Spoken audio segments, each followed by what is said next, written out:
Hi, it's Carrie. In today's 5-Minute Friday, I'm going to take the searches that I've done over the past 2 weeks for PubMed and Embase, and today translate it into Scopus. So remember that Scopus doesn't really have controlled vocabulary, even though it does use index terms in the record, but we don't have to worry about looking up controlled vocabulary in Scopus.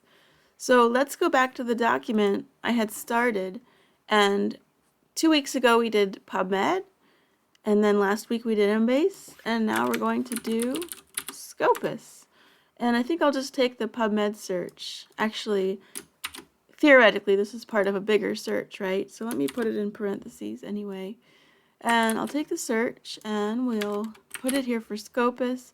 Now Scopus doesn't have controlled vocabulary, so I'm going to take out my medical subject heading and the extra or. Now let's check our field tags in Scopus. I have it open here. And if we go into advanced, which is where we should always be searching as expert searchers, you can look at the field codes over here. So what we probably want is title, abstract, keyword, maybe title, abstract, keyword, author. My default has always been title, abstract, keyword. That goes right in front. And we need to get rid of the TWs, so I'll go up to replace. Actually, let's do it all at once. So Scopus uses curly brackets for exact phrases.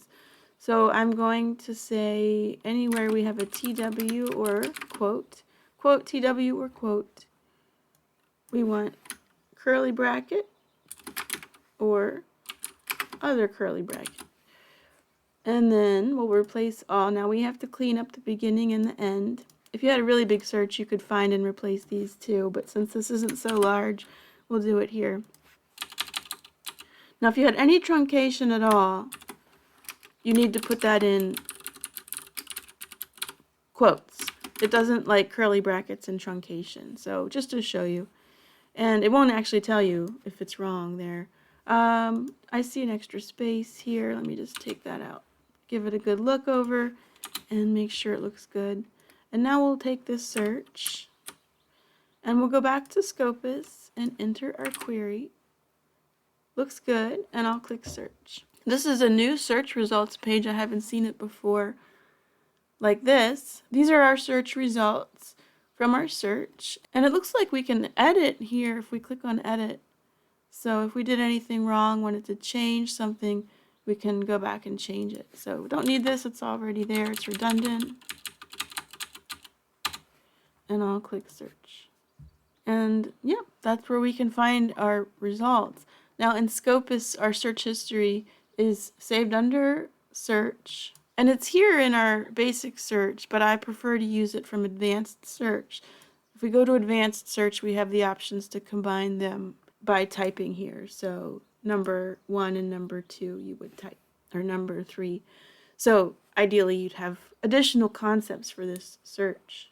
I just realized our results are different here, and that's because I had used pressure injury with a truncation symbol, which is represented here as pressure injury or pressure injury. So that must mean that there's another version out there, pressure injurious, pressure injury spelled wrong. So we'd have to look. Anyway, that's not for today's 5-Minute Friday. Let's go back to our documentation and just show you. Now we have 3 nicely documented searches for 3 different platforms. And if you're doing something like this, good luck. Thanks for watching, and I'll see you next time.